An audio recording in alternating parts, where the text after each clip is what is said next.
Ao longo desse trimestre, nós estamos considerando lições no Evangelho de João. E vamos continuar estudando ainda pelos próximos trimestres desse Evangelho. E temos aprendido muito daquilo que o apóstolo João deixou registrado no seu Evangelho. Temos visto reafirmado ensinamentos sobre a autoridade de Cristo, sobre a sua divindade.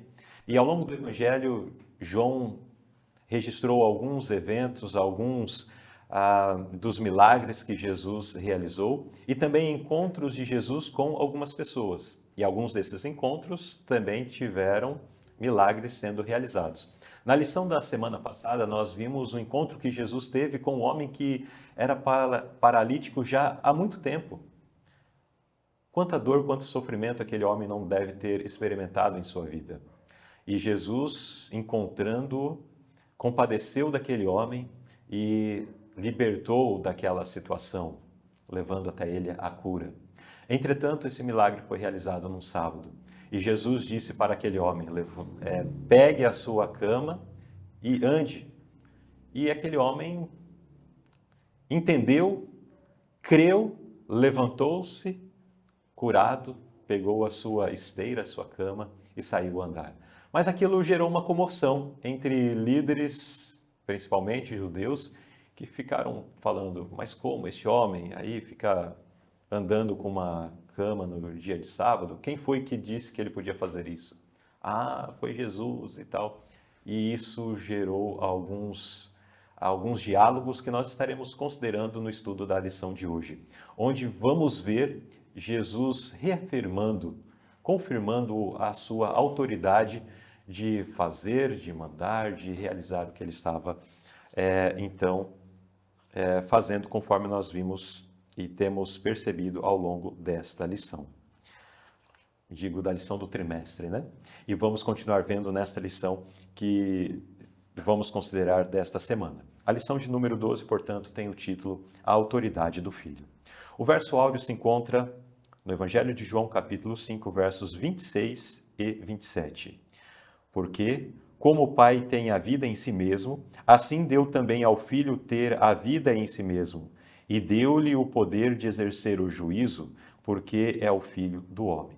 E o pensamento da inspiração: a autoridade que tenho, disse Jesus, para realizar a obra da qual vocês me acusam é que sou o Filho de Deus, um com ele em natureza, vontade e propósito. Coopero com o Pai em todas as suas obras de criação e providência. Esses pontos que são ressaltados aqui nesses textos, nós vamos considerar com mais detalhes ao longo do estudo dessa lição. E para colaborar conosco no estudo desta lição, estamos recebendo o nosso querido irmão Célio Bayer. Vamos ao primeiro tópico, igual a Deus. Irmão Célio, além da cura do homem com deficiência no sábado, que outros motivos existiam para os judeus odiarem Jesus? Tudo começou com as acusações. Né? Então Jesus foi vítima o tempo todo ali de um trabalho simples que ele fazia e honesto. Como, por exemplo, a cura daquele homem no dia de sábado. Ao fazer a cura daquele homem no sábado, ele foi acusado de trabalhar no sábado. E ao acusar a Cristo, talvez eles esperavam que Jesus ficasse encurralado com aquela, né? Então Jesus disse assim, meu pai trabalha até hoje, né? Em todo momento. Só que quando Jesus respondeu, Jesus falou meu pai. Né? E isso aí foi um motivo para que eles acusassem Jesus de blasfêmia, por Jesus ter falado daquela forma. Né? Ele estava se declarando como Deus. Como Deus. E é interessante que os judeus, eles entenderam esta afirmação de Jesus, né? De tal forma que em outros registros nos apresenta eles tomando pedras para apedrejar Jesus. Verdade. Porque, segundo a lei registrada lá no Antigo Testamento, quem blasfemasse contra Deus deveria ser apedrejado. Deveria morrer. Verdade. Então, quando Jesus se colocava ali como o Filho de Deus, eles entendiam aquela expressão de Jesus se colocando como um igual a Deus. Verdade. Portanto, se fosse um homem qualquer fazendo essa afirmação, deveria ser apedrejado. E eles Partiram para isso, E né? por sinal, eles tinham o costume, né, de dizer que eram filhos de Deus. Mas a forma como eles expressavam não era com a mesma autoridade Exato. que Jesus Que dizia. Jesus Então, possuía. quando eu falo, eu sou um filho de Deus, todos entendem que eu estou me colocando aqui como um ser humano, salvo pela graça de Deus, que é um filho de Verdade. Deus. Mas quando Jesus falava, eu sou o filho de Deus, Uhum. eles entendiam que existia uma conotação diferente. Com certeza. Isso pesava muito ali. Aham. Então, Jesus afirmou ter direitos iguais ao de Deus. Verdade. Uma frasezinha aqui dessa nota. Irmão Célio, pergunta B. Como Cristo defendeu a autoridade dos mandamentos de Deus acima das tradições humanas? As tradições era uma coisa muito complicada naquele tempo, porque eles conseguiram fazer um engodo com aquilo, né? Eles aumentaram as responsabilidades eclesiásticas através das responsabilidades que eles colocavam sobre As pessoas. as pessoas. Então, naquele tempo, podia-se dizer que se não lavasse as mãos, que foi o caso aqui, né? Se não lavasse as mãos, aqueles homens não podiam se assentar à mesa para comer de forma alguma. Era um pecado Era um pecado. gravíssimo. Sabe aquela parte que vê uma trave, né? Sim, exatamente. Vê Vê um cisco, um cisco, né? no Ao olho do contrário, outro, mas não mas não percebe vê a trave. a que trave está- no seu.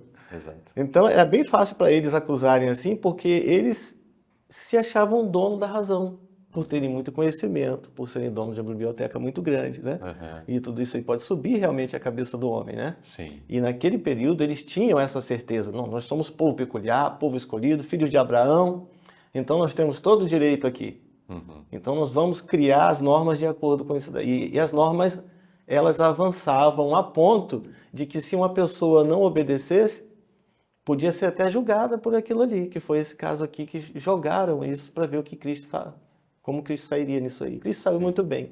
Sim. Cristo os acusou de não guardarem os mandamentos. Uhum. Então Jesus respondeu lá e citou o quinto mandamento, que eles tinham uma saída para não honrarem Os pais e as mães. os pais Pai e e a as mãe, mães, né? pai e a mãe. E era uma saída absurda, né? Era como se você quisesse driblar um mandamento, para dizer assim, não tem problema, aqui eu posso passar, né? Uhum. Eu vou matar, mas só hoje. Depois eu peço Ofereço. perdão ali, ofereço um sacrifício lá e E já está resolvido. está resolvido, né? Então, eles quiseram criar uma cilada contra Jesus, mas Jesus reverteu a situação, né? É verdade. Porque o que tem mais peso?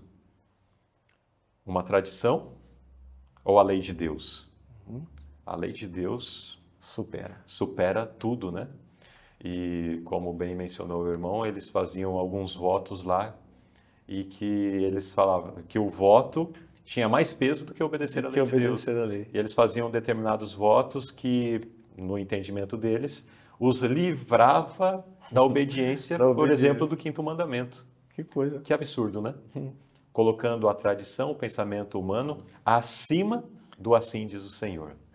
E eles tentavam enrolar Deus com isso daí, né? Tinha um caso lá que para se viajar num sábado, se a viagem fosse além de tantos metros, né, ou tantos quilômetros, se você tivesse com a sua marmita e você parasse para lanchar, para almoçar naquele determinado lugar ali, então ali era a sua casa.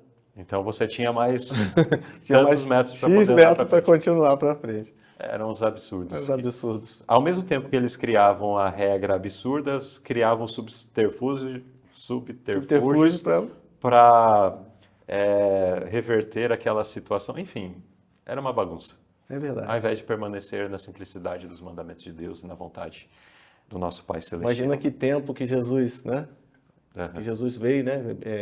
A Escritura diz que quando o pecado estava no seu, né? No seu ápice, exato. Jesus veio quando a terra estava muito contaminada. Então ele encarou essa sociedade. Ele encarou uma igreja assim, né? Exatamente. Muito bem. Igual a Deus, Jesus se demonstrou dessa forma. Aquele povo, aqueles que o interrogavam, entenderam. E nós precisamos entender também. Jesus é um como Deus. João, ele ressalta isso porque ele tinha uma preocupação ao longo da sua carta de fato, apresentar Jesus como Deus, combatendo algumas teorias que já estavam surgindo em seus dias, que procurava colocar Jesus como, ou não como Deus, ou como um Deus menor, né? Menor. E Jesus, João, então, em seus dias, ao redigir, inspirado pelo Espírito Santo, o seu Evangelho, então ele procurou trazer exatamente os momentos onde é confirmada a divindade de Jesus Cristo. Nós já vimos lá na primeira lição, que abordou com mais profundidade esse aspecto, mas aqui novamente é reforçado a nossa lembrança.